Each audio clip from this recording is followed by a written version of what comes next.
Welcome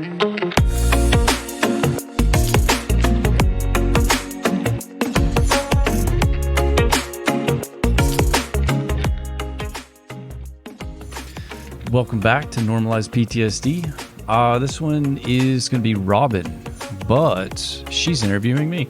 I thought it'd be really neat because I don't feel like I've really checked in since my first episode, and I feel like the mental health and like being more positive mentally, it's not like a one and done. It's an evolutionary process, and yeah, so I thought this was a good opportunity to talk about how my journey's changed since I started, and yeah, I guess that's about it. There is one thing that I didn't touch on that I think is important regarding this. Talk a lot about challenging yourself and being better, being an example. That being said, I'm not perfect, not even close. I fail almost daily, at least to my standard, and I think that's okay. You know, I like to be better. I strive to be better, but I am not perfect. But without any more delays, here's Pathway to Wellness with Robin.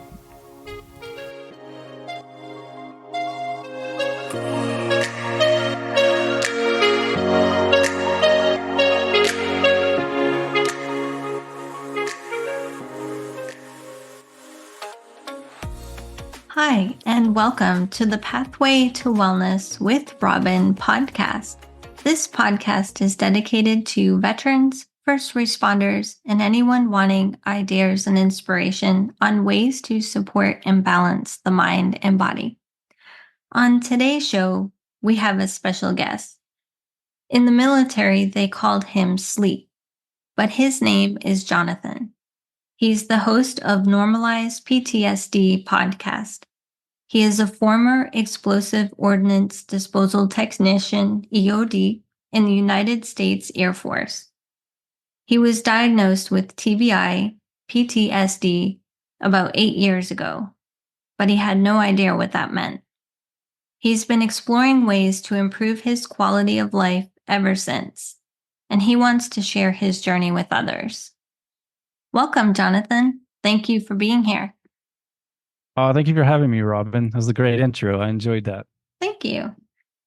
So I wanted to say, Jonathan, since you gave me the opportunity to be a guest on your podcast, I thought it was only right for you to be the first official guest on my podcast. No, it's such an honor. I love it. I always do the interviewing, never really the interviewee. So this is going to be really exciting for both of us. Thanks. All right. So can you please share a little about your story and what led you to start your podcast? Yeah. So the reason I started a podcast was, I guess the short version is I used to be really unhappy in life, and it was a systemic issue. I had a lot of suicidal ideations and struggled daily. And once I started my journey, and it wasn't overnight, a few years into it, I realized I started waking up feeling better. And, I was like, wow, like I didn't realize that was an option, you know? And on top of that, the EOD community is a pretty tight knit group, and the war in Iraq and Afghanistan, there's a lot of us that lost our lives. There's a lot of us that got injured, but more of us died from suicide after war. And it really sucked. It made me sad every time that we got a notification. It was like another one, you know, and we all knew who those people were, and, you know, we mourned them. And I just realized that if I was able to go from so sad and depressed to a place where my quality of life was improving, I just wanted to share that journey with others. So hopefully maybe they could learn something from that.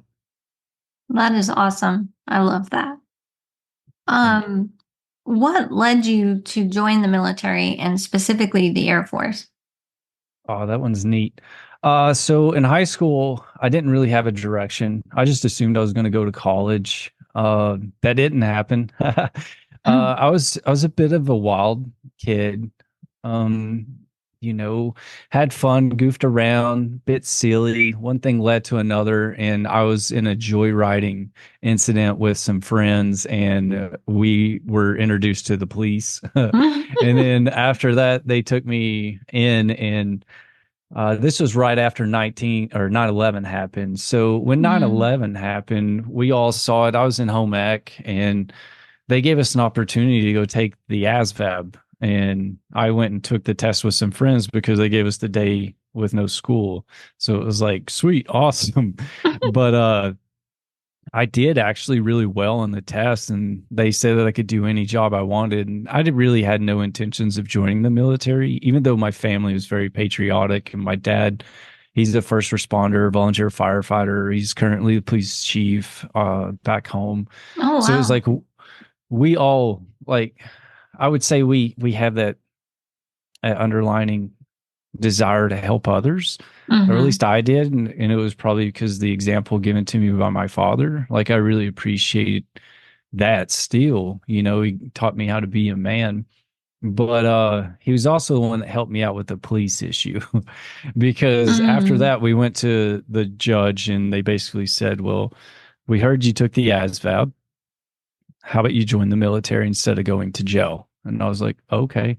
So then I joined the military, and I'm so grateful for that opportunity, because then it opened the door to EOD. And once I met those people, I realized that there's more of me. And it was probably the most rewarding, exciting, just challenging career I possibly could have.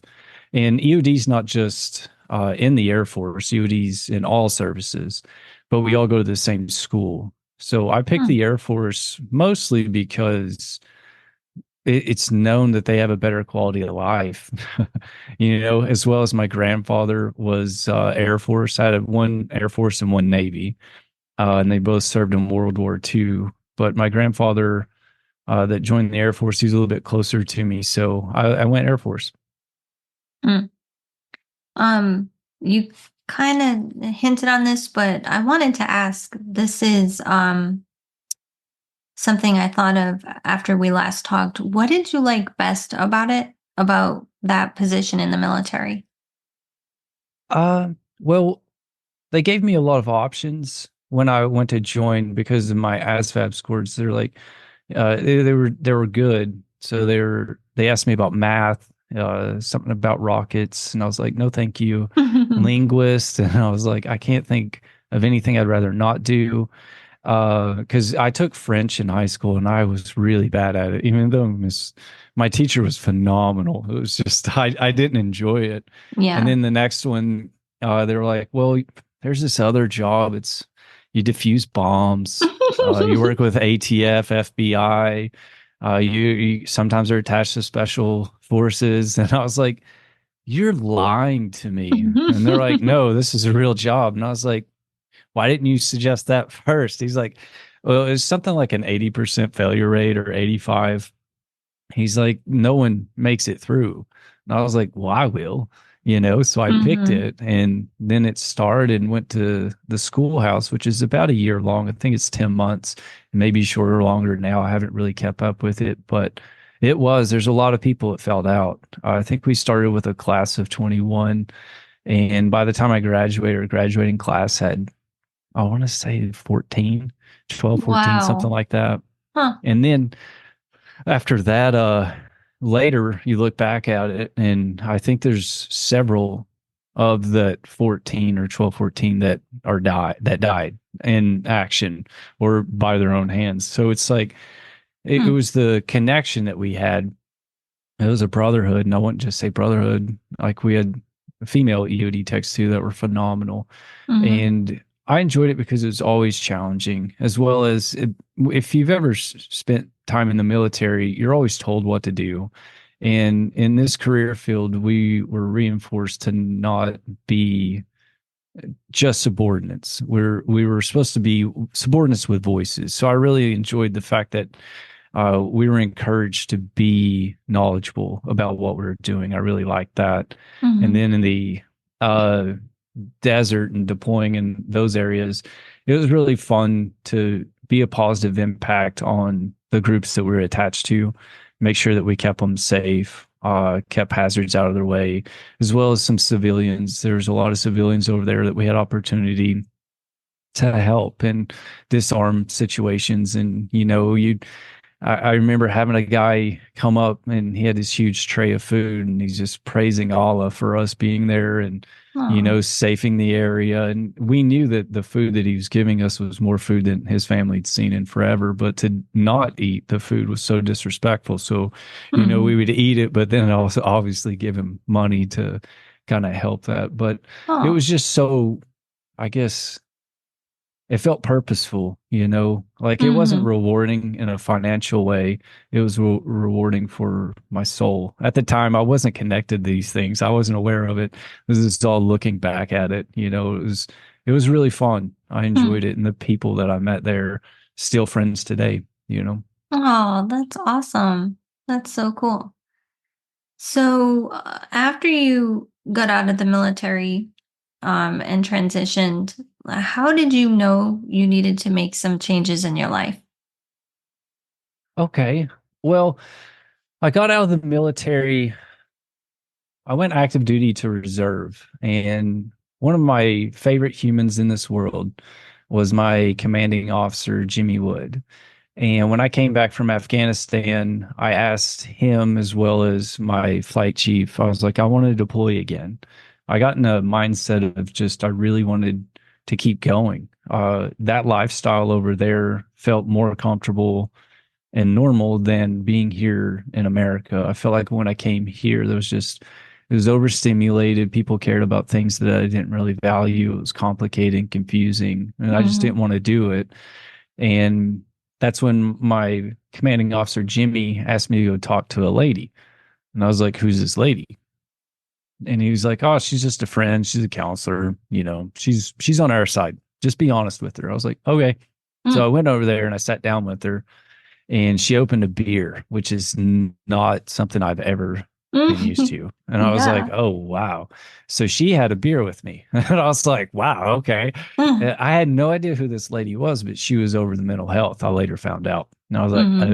oh, but she asked me, she was like, are you having issues sleeping? And I was like, yes. She was like, are you having nightmares? And I was like, yes. And I gave her examples of a few of the nightmares I was having. She was just like, she didn't take notes. It wasn't like I was there for an interview or a counseling session. She was just checking in. That's what it felt like. But later they did ask me to come into mental health and referenced our conversation. And at the time, I felt like I was railroaded. But I Mm. see it now that my commanding officer really cared about me and didn't want me to either hurt myself or get someone else hurt. Right. So I was a bit of a mess back then, and I transitioned to chase money. So I went from military to a private contractor, and I went overseas a lot teaching either ID techniques or whatever anyone would pay me to teach. So I spent a lot more time in Iraq and Afghanistan making big money, but it wasn't as rewarding because it was just money. I didn't Mhm. have that connection. And along the way, I went on a trip to New York with some friends, met a girl, ended up going to Australia, and then we ended up getting married. So we fast forward to two mentally unhealthy people having a Mm. very toxic relationship and moving to try to save it. And we went to marriage counseling. And while I was in marriage counseling, my therapist, she said that she wanted to talk to just me one session. I was like, okay, cool. So I went in by myself and she's like, you have PTSD. And I was like, nope, I don't. You're crazy. And she's like, no, you absolutely do. And Mhm. I was like, maybe, like Yeah. I knew that there was problems, I saw how I reacted to situations and how others didn't, how Mhm. normal people, I guess you could say, kept their emotions in check. They didn't have the issues with drinking. They didn't have any of the problems that I saw that I had, but I assumed at the time that those are problems that you get when you go to war. I was like, Mm. this is normal. This is just what happens to people, you know? Like once you get that close to chaos, that's just, it touches you a little bit and it causes chaos in your life. And it wasn't until I sat down with her and she did EMDR. That was my first experience with anything specific for my situation and my PTSD. And I remember shedding a tear. And it was the first time I shed a tear in as long as I could remember. And she's like, "Oh, wow." She's like, "How does that feel?" And I was like, "What are you talking about?" She's like, "You're crying." And I was like, "No, I yawned. My eyes are watering." You know, so I'm still deflecting. And Mm-hmm. then it got to the point where we kept going to therapy, and it was very obvious to me if I didn't get my loops, because I would get stuck in loops. If things didn't make sense in my relationship or life, it would cause a loop until I made logical sense of Mm-hmm. whatever it was. And I would Mm-hmm. spend days, like I could sit next to you and wouldn't even know you were there because I would be so internally focused on solving this problem in my mind, and then it would cause aggression, anxiety, and other things like that. So I knew that I had to get my PTSD in check before I was going to be able to be a husband or a friend or a brother or a son that I wanted to be. And I was honestly ashamed of who I was as a person. So then I started the path. I started working toward it. I started working with her. Eventually, the relationship did end.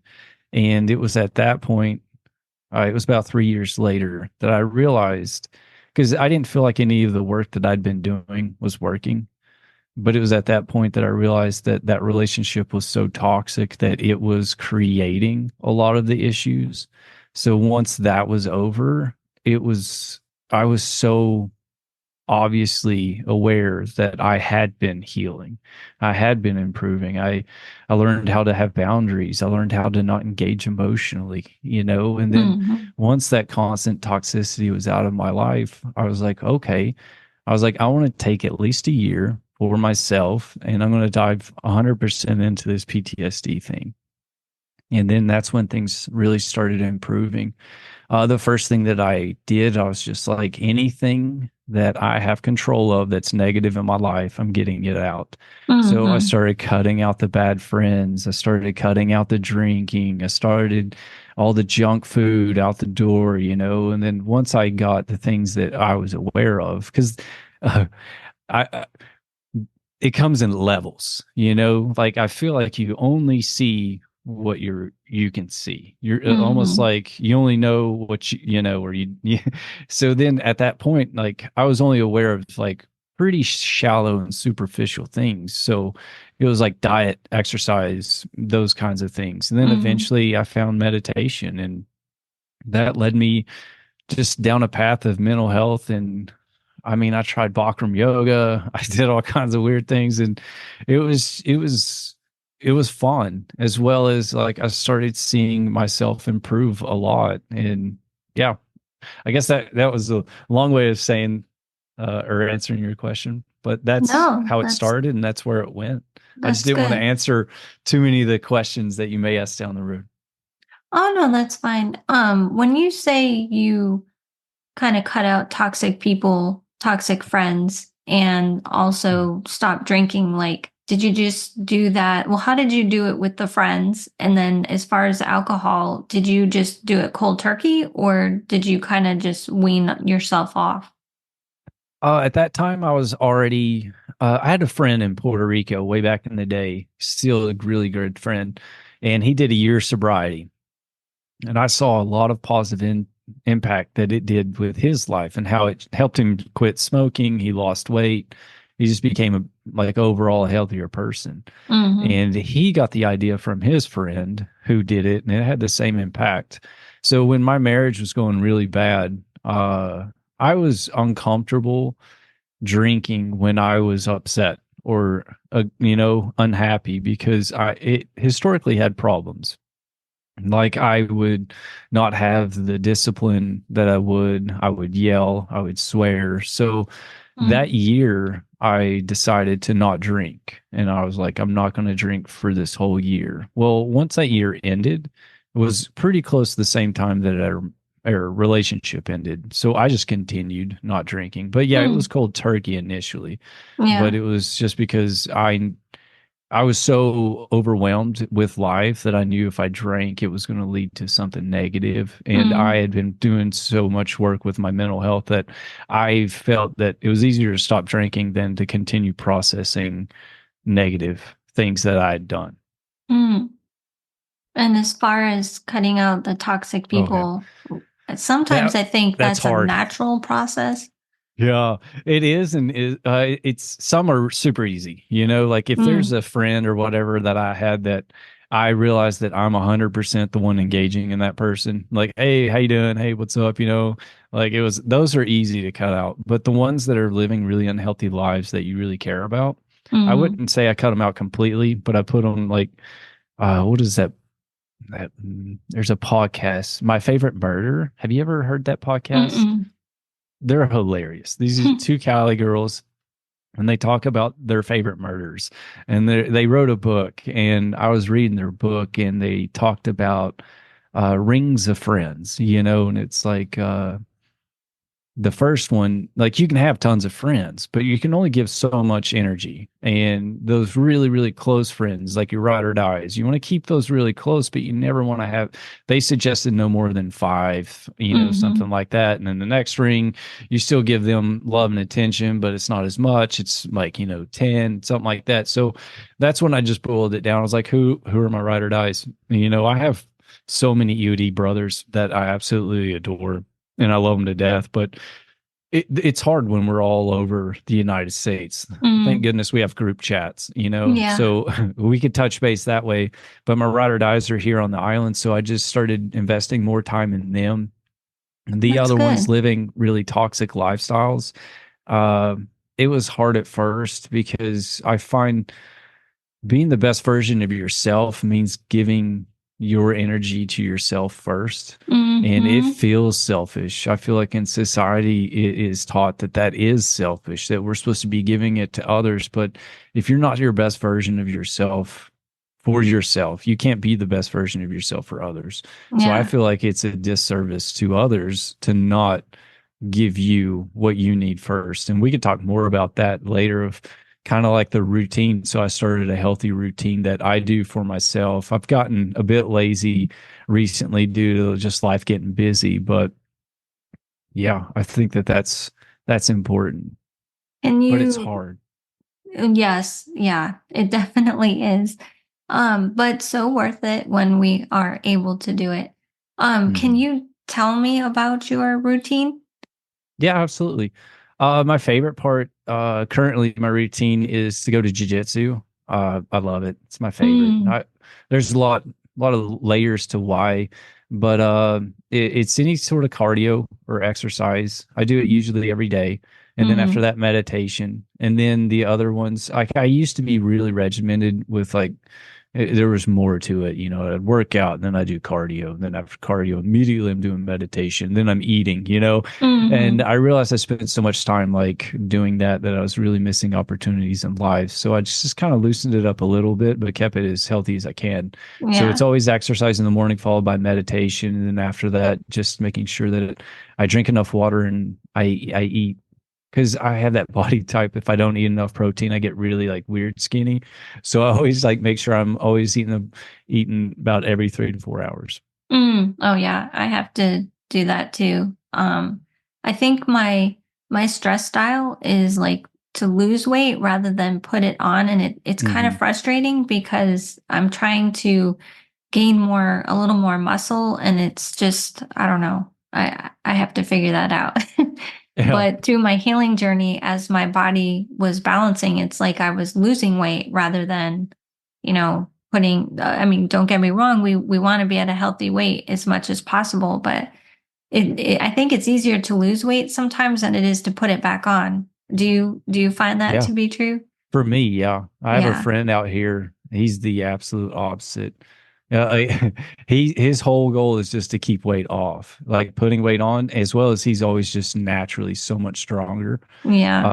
But for me, I'm the exact way that you just mentioned because, and it's not so much weight, it's fluff. Like that's my issue, as well as Mm, there's a healthy spot, like if I get too heavy, then I notice that it's harder to do activities that I enjoy. If I get too light, it's this exact same thing. It's harder to do those activities. So mhm. it's like a nice little balance. Yeah. And I notice, like with me too, at some points there'll be activities or exercising that I like to do, but then it Hmm. changes. Oh yeah. In a few months, something else will be better. Like we have a rowing machine, so I love doing rowing. But then sometimes I like yoga or walking in the neighborhood. Or do you find that Hmm. for you too, where your tastes kind of change somewhat? Yeah, I always like to throw in like for jujitsu, it never changes because I feel like normal exercises get redundant and boring. And I don't feel Yes. like anytime I train jujitsu, it's redundant or boring. It's always different. It's different people, different techniques, it's always changed. Yeah. Yeah, I agree. Exercises. Yeah, I mean, I'll do a hike, but then it's like, okay, I'm done with hiking for like a week or two, and then it's like, okay, let's go to the beach, play in the water, stuff like that. So yeah, Yeah. I feel like those anything outdoors, I find more rewarding than doing it in my house too. And it's like Yeah, there's I a can lot of power understand in that. nature. I feel like, Yeah. It's so Mhm. calming and relaxing, and Yeah. especially now here in the South with the weather getting warmer and so Hmm. nice out. Yeah. I feel like that natural pull to be outside too. I like it. Yeah. So, this is good. All right. So, we all know a healing journey is not linear and can have lots of Mm. bumps in the road, so to speak. So, can you share three things you learned from your health journey? Yeah, absolutely. Some of them are some are deep, and we can go into them. Let's see. Having a healthy mind is very similar to having a healthy body in my Mm, mind. It's not like I'm there and I'm done, like I I don't feel know. like you're ever done. Yeah. If you stop working out, your body gets unhealthy. If you stop eating Hmm. healthy, your body gets unhealthy. If you stop doing positive mental health practices, then your mind gets, it gets sloppy. At least for me, it's like if I go more than 2 or 3 days without meditation, I notice that I'm more anxious. And the reason I'm more anxious is because like the internal dialogue in my head's a little bit more chaotic, a lot more noise, and it's frustrating. Or if I don't exercise, then some of those old insecurities creep in. It's like, oh, hey, chubby boy, and it's just like, and I don't like those underlining knacks, so I do notice that the mental health process it's not it's like dieting, you don't there's it's been proven that dieting is it's good, it's going to help you short term, but it's more of changing your lifestyle and seeing it as a positive thing, be like, you know what, moving forward, I'm going to do this because it's going to lead me the direction I want to go. And this is how I want to live forever, opposed to like, I'm just going to do this for now. So that Hmm. was definitely one of the big ones that I realized. Uh, I spent a lot of my life. Another one was I spent a lot of my life striving for perfection. I'm a bit of a perfectionist in a way like that. I feel like EOD is similar to that too. We have a saying. It's like, was it initial success or total failure? You Yeah, you know, kind of have to be on point for that. Yeah. And it reinforces that to where, like, if I'm not perfect, it's not like in EUD, if you're not perfect, you die. Yeah. Hmm. And then, like, I started applying a lot of that to my life. So it was really hard. I felt like just to be because I was always spending so much energy to put this projection out that I'm perfect, as well as like I still exercise, worked out, and try to be perfect. But my persona that I wanted other people to see wasn't that I was almost perfect or I was moving toward perfect, but it was I was already there, Mm, and that led to a lot of social anxieties, and felt like everybody was judging me and things like that. But it wasn't until I was open and honest with my PTSD and be like, hey, I'm broken. I have mm, issues that I want to work on. I'm not perfect. And when I was finally real with myself and real with others, that was the first time I've ever felt peace. And then, like, all of that energy and time and thought that you put into like putting fake personas out there, trying to be something that you're not, all of that energy can then be put back into yourself to be the person you want to be. Mm-hmm. I feel like it's so much easier mentally, emotionally to be the person you want to be opposed to pretending to be the person you want to be and then holding yourself accountable. And then you start seeing that the more that you put into yourself, the more you start leveling up, the more you start seeing that you can achieve things that you never dreamt possible. All it takes is effort. And that was really fun one for me and liberating and freeing. The other one would have been, and this one's sad because I started my podcast because I wanted to help others. At least that's what I told myself. But I realized through this journey of talking to other people who are way smarter than me about PTSD and mental health, that was a really egocentric approach where I thought I could help, and it became a realization that people can only help themselves. You can be an example. You can create a space. You can create comfort space, like somewhere where people can talk. But I found in my personal life the best difference that I've been able to make in any circle is trying to be, not just trying, being better, me, Mm-hmm. taking care of me. And then by taking care of me, you're showing an example to others of what a healthy lifestyle can be. And by doing that, you'll have people engage with you like, hey, what's going on here? Mm-hmm. Then that creates a space where someone's curious, someone coming to you and approaching you and being curious about bettering their life is way different than you trying to beat them over the head with mental health stuff because they just shut down. They're like, I have no interest in anything that you're saying. And if anything, I've had friends shut doors on me for like a year, and wouldn't talk to me Wow. because I was I was so adamant about you're messing up, buddy. You got to sort this out. I And then it know. just like and when that happens, you lose all your power. You have no Mm-hmm. influence in their life whatsoever, positive. And that was a learning experience too. So those are the big three takeaways that I think I I got, you know. Those are awesome. I love that. I totally can relate to everything you said, especially being a health coach. I think I sometimes have a habit of becoming the health police. And Yeah. I mean well, it always comes from a place of love, but you know, seeing what I went through on my journey, that's the thing. It's like, all right, ooh, now I want to help everybody and, Yeah. make everybody learn so that they can help themselves. But this journey takes a lot of work, and Hmm.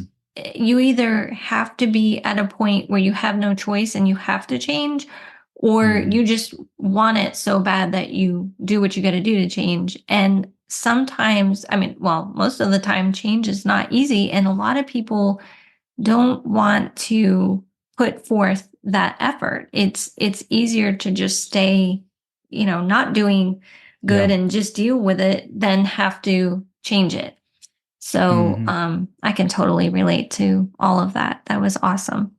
Oh, thank you. Um, so where can people find out more about you and your podcast? I'm on all platforms. Just go to normalized PTSD. I'm on Instagram, Twitter, Facebook, all of those. The only one I only really check Instagram, I guess. I'm not a big social media fan. Yeah, I me have a, neither. I post on there, and if you write a message or DM me, I definitely respond. You can email me at normalizedptsd@gmail.com. But Okay.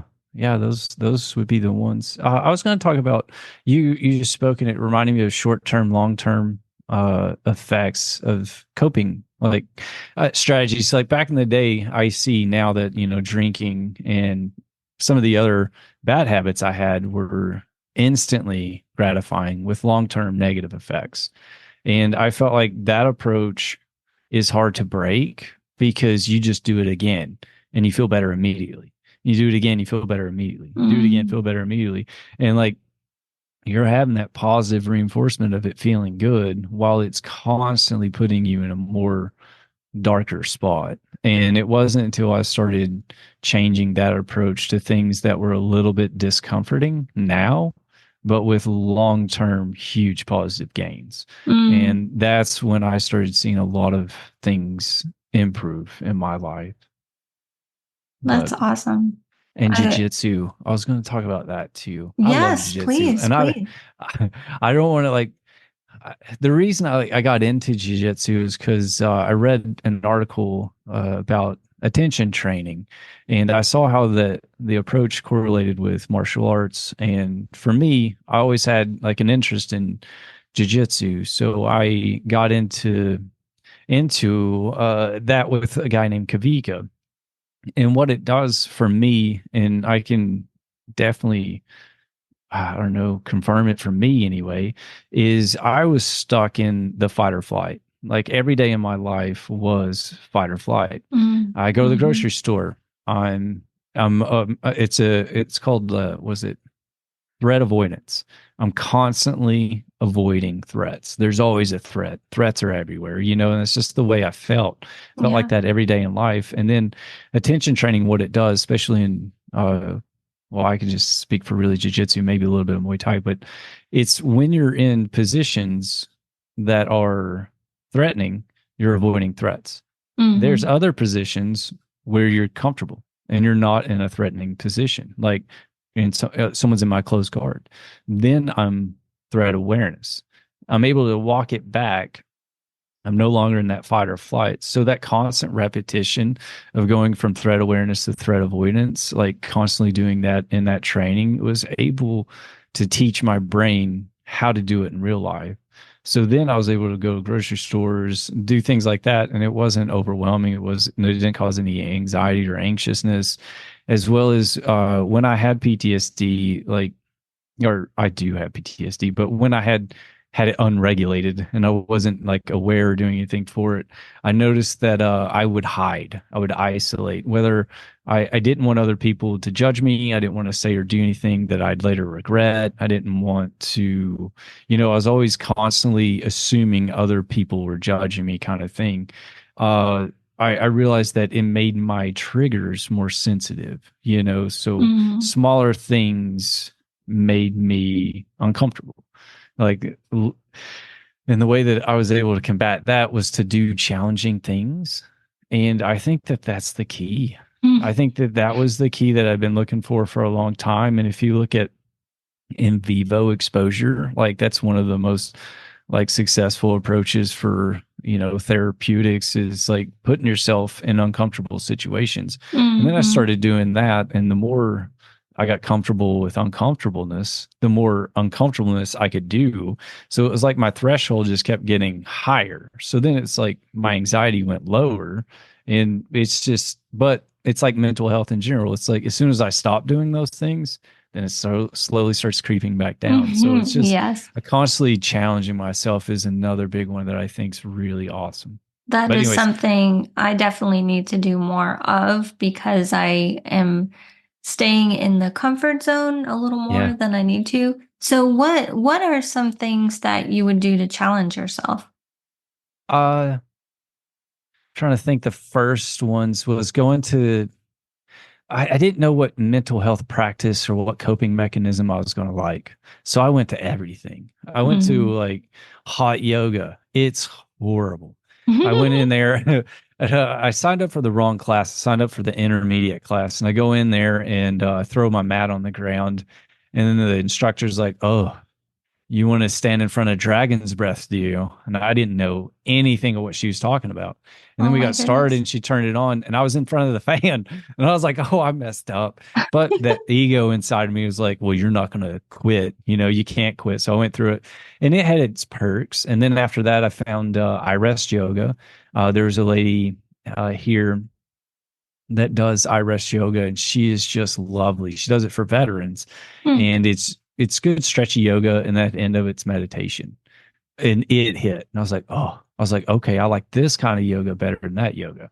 And then after that, just kept going down the list of things. So the challenge for me was just doing new things, new places. That was the first initial challenge, Mhm. and those challenges involved things that I thought were mental health, like positive stuff. The other ones was travel because like I personally like travel.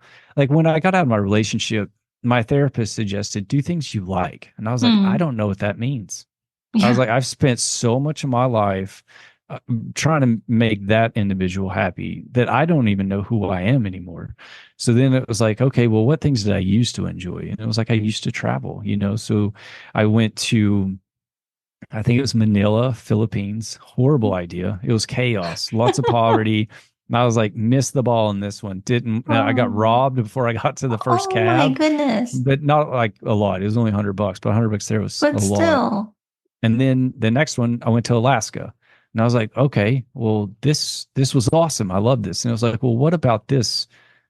Did I enjoy? You know, and it's like nature. And I was like, ooh, I was like, there's something there with nature. So after every time that I would do one of these experiences, I'd sit with it and I would just chew on it and I'd try to like pull back the layer and figure out what about it I enjoyed. Can I do something that may be more appropriate and more in line with the things I enjoyed? Mm. And something else that I did in Alaska, which I don't know, I feel like people are either on one side of the fence or the other side of the fence of this, but I also read about hero dose, and it was about psilocybin. 5 grams of psilocybin is a hero dose. It can kind of help you remap your neurological pathways, reset your brain, kind of thing. And I was like, and it was showing like significant benefits. And this was years ago with Mm. it could help with PTSD. And I was like, man, I was like, I don't know. That'd be weird. Maybe one day I'll try that. Well, when I was in Alaska, I met up with this hippie that lives up there, and they were like, "Would you like to try mushrooms?" And I was like, sure. You know, and I was like, why not? I was like, I was so dark and gloomy at that time in my life that I was Yeah. like, I will do anything to feel better. I even told my therapist, I'm not a big proponent of SSRIs or antidepressants, Mm. Mm. but I reached out to her and I was like, can you help me? I was like, if I feel like this any longer, I'm going to kill myself. I was like, I feel miserable because for my PTSD feels like an exclamation mark on all my emotions. It's the best way I can describe it. So Mm. when I was depressed that the marriage was over, because it wasn't so much that I missed that individual or it was like, you know, I needed that. I felt like a failure, you know, Mm. and I was like, I thought, and I don't do well with failure. It loops back into, you know, initial success or total failure. So Mm. it was magnified and I just wanted to die. And then I took the mushrooms with them and I felt I goofy funny. Like I've never felt that happy in my life. It almost felt like that. And the thing is once that experience was over, I felt amazing for almost 3 months. And Wow. what I think it was is it severed the emotional connection to that trauma. And I knew it Mm. wasn't going to last forever. I was like, it's not a magic pill. So after that, that's when I started implementing aggressively with the routine, the meditation, eating well, no drinking. You know, I used a phrase all the time to like kind of remind myself positive in, positive out. You know, Mm-hmm. like if I put positive things in my body, then I'm going to have a positive outlook on life. So I started doing stuff like that. And then now I've graduated from just doing uncomfortable things in regards to things that I just haven't done before, like travel, trips, things like that, to I started competing in jiu-jitsu. I went to Vegas and competed in worlds. Like Wow. that's the most intimidating thing I've ever done. But I had no social anxieties for like 6 months after that. And I was like, this is it. I was like, but there's no way I could have done that 5 years ago. Yeah. They're like, Yeah. absolutely not. I'm like, I'm not going to do it. So it comes in levels, you know. So you do what's challenging for you now.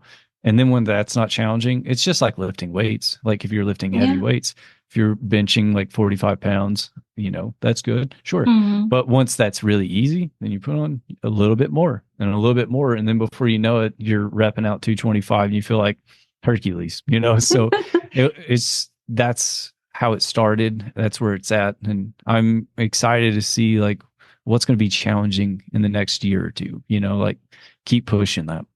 Well, I have a couple questions for you on the crap. it was just right there. Wait a minute. It'll come back. Oh, that's fine. Oh, when you traveled, Hmm. did you say you traveled by yourself? Yes. Oh my goodness. Like travel is definitely one thing for me that I need to stretch myself on that because I Hmm. just am not good at that. And especially I can't imagine doing that by myself. So what was that like for you? Initially it was uncomfortable, but uh, I don't remember where I read it, but it was if you don't want to spend time with you, why would anyone else? Such a That good was, point. Yes, and good it was, point.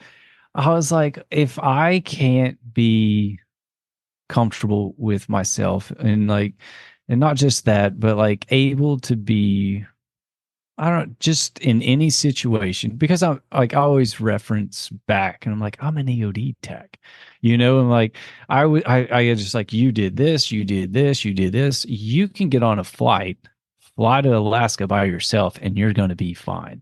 And I was like, okay, well let's try it out, and I go and I do it and I succeed, and I'm like, you're right, and it just reinforces and builds that self worth, that self confidence Yeah, I again, was just gonna say that. Yeah. and then after that, you just, I don't know, you realize, oh, well, if I can do this, I can probably do that. And then after that, just keep going. Before you know it, I found myself in Ukraine. I was doing international demining. And I was like, Wow. and that's something I don't know if I would have done beforehand, but Yeah. because it was a challenging position as well as an interesting and challenging situation to be in. And the combination of that probably would have not spooked me as much as just I wouldn't have done it. But it was a really cool experience too. So And yeah, you were I've by never yourself there too? yeah. Yeah. Well, I was there with Wow. a company, but we all lived on our own. We did our own Okay. thing, and I did some traveling solo too while over there. So it was really, really interesting. As well Wow. as there's so many different things that I got out of that experience too. I was talking to a friend just the other day and they're like, well, what makes you happy? And I was like, I don't like, I feel like happiness is like a really positive situation that shocks you. Like, so I don't feel like you can really live in a place of shocked awesomeness, like Yeah. it's just that's not real or attainable. Like, but you can find peace. And I think that's what I strive to locate. And the weirdest place I felt peace was in Ukraine. I mean, there's air Wow. raids going on, there's bombs dropping, sitting around a table with people, and I'm like, later I evaluated it, and I was like, what about this situation was peaceful? And it was there's none of this social media. I'm not worried about the TV. I'm not worried about the news. They're not worried about anything, and everybody, no one's on their phone. Everyone's engaged in that moment. Everybody's present. Everybody cares about life and living. It wasn't all these overstimulated situations, all this noise, Hmm. and I was like, oh, and I was like, this makes sense. I get it, you know? Wow. So, yeah. Now, the second question I wanted to ask, you were saying when you competed in Las Vegas, for the martial arts, like you you sound like you handled that like a champ, like literally, how were you able to do that? Mm. I I feel like it's just you build that self-confidence, by doing things that you can do now. We're all at the level that we're at. And if whatever's uncomfortable for you, do that. And then once it's not uncomfortable, then you do the next level. So by the time I got to Vegas, not only did I prepare, I thought really well, mentally and physically. By the way, I did not do awesome in the tournament. No. I went 1 for 1. I won one, which was awesome. I didn't go all the way there to lose, but then I lost the next one because, again, like you think you only know what you know. So I Mm, thought if I was really good at jujitsu, I would crush. And that's not the case. Not at that level. yeah. I did not do my work with properly hydrating, and that caused issues. And yeah, so I eventually lost because I couldn't even walk because my calves were cramping up so bad. Oh, Because yeah. it to be in a competitive weight bracket, you really do have to, like, you have to be lean, mean fighting machine. Yeah. But I feel like I was able to do that because of all the work that I had done historically, as well as my ride or die went with. And he didn't just go with to support, he went with and competed, and he got absolutely annihilated, and it was great. So we both got to joke about it. Wow. Yeah. So So, that brings me to support structures. We can't do everything alone. You got to have those people in your life that are there to help you, because mm, we're all going to need help at some stage. yes, yeah, that is so true. I like that. So when you went to that competition, how long was that from after you transitioned out of the military? Hmm. What was it? Probably 12 years. Oh, wow. Okay. Yeah. Hmm. So that's awesome. So you really did you achieved so much. Like your journey is so interesting. I love that. Yeah. Do you have any other golden nuggets you want to share? This is awesome. I think the only one that I really didn't hit on is it seems like every person I've talked to on any podcast whatsoever, when they get to like what I would say the final stage of healing is giving back. Every one of them. And it's like, what does that mean?